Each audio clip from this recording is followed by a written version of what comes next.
So you doing that? So yeah, you told me you met Wyclef cutting hair. You was a barber Right, I was a barber. Right. So you cut his hair. You met him. You went to the studio and you met Lauryn Hill and everybody like that. And they started letting you get on some of the records and like right. that? So they actually kind of saw the talent before anybody did. Okay. I ain't even see the talent because to me that was just something fun to do. Really? Music wasn't even in my thought process of what I wanted to do in the future. That was like not even thought about. I just wanted to be rich and I didn't care how. And I knew music wasn't gonna get me there. At least at that time. That's what I thought. Right. You know what I'm saying? Right. Clef would always be like, yo, man, you need to be in the studio, man. Like, you got all this talent. Come on, dog. Like, I know what you up to. I'm not stupid. He knew you wasn't no prince. No, he clearly knew I wasn't no prince. I mean, I was cutting his hair. Okay, right. He one of the few niggas that knew that. Right. You know what I'm saying? Right. But, he just went along with it because he played the big brother role. Okay. And after a while, man, when my pop went that way, then I understood what the business looked like. Then I heard about Freaknik, and then the Olympics coming to Atlanta. Right, sure.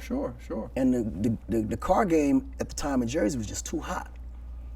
Feds was out everywhere, niggas was really reckless, carjacking people, like it was just off the chain. Right. I said, damn, I need to move this shit to Atlanta. And sure enough, that's what I ended up doing. I ended up going to Atlanta, and that's where I started the empire. You did not have a record deal when you left?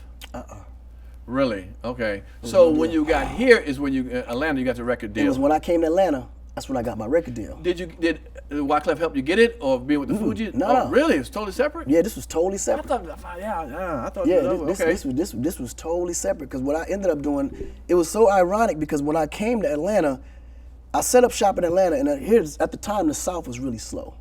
They far from slow today. Right. And at that time, they didn't know about none of this. Sure. Like all this was brand new to them. Sure. So I was literally supplying a lot of celebrities in Atlanta with all their cars and athletes. With some Fugazi cars, niggas that you stole? They put it this way.